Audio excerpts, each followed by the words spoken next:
ఈసారి సంక్రాంతి రేసులో విక్టరీ వెంకటేష్ కూడా చేరారు.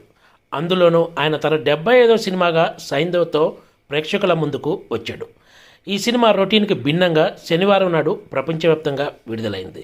హిట్ సినిమాల సిరీస్తో అందరి దృష్టిని ఆకర్షించిన దర్శకుడు శైలేష్ కొలను ఈ సినిమాను తెరకెక్కించడం కూడా సైంధవ్పై అందరిలో ఆసక్తి పెరిగిందనే చెప్పాలి.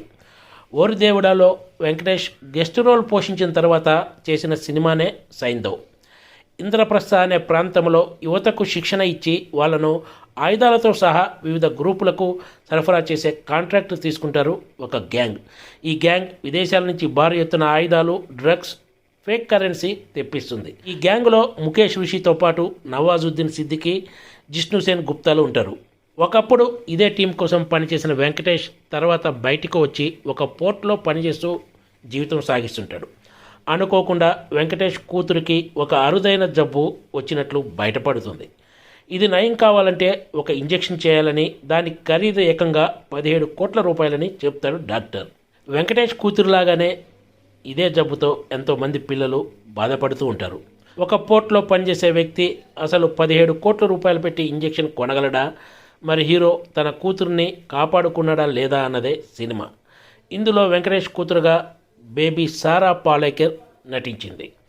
ఒకవైపు మాఫియా గ్యాంగ్తో పోరాటం, మరోవైపు కూతుర్ని కాపాడుకునే ప్రయత్నం చేస్తూ సైకో పాత్రలో విక్టరీ వెంకటేష్ తన సెటిల్ యాక్షన్తో ఆకట్టుకున్నాడు.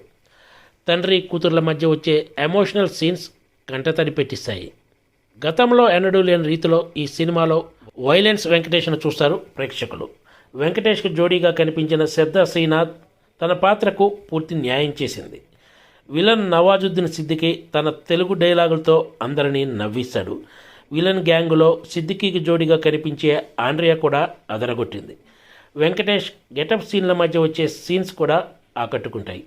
సినిమా కథకు అనుగుణంగానే సంతోష్ నారాయణన్ మంచి మ్యూజిక్ ఇచ్చాడు. ఒక ఎన్జిఓ నడిపే డాక్టర్గా ఈ సినిమాలో ఉండేది కొద్దిసేపు అయినా కీలక పాత్రలో కనిపిస్తుంది రుహానీ శర్మ.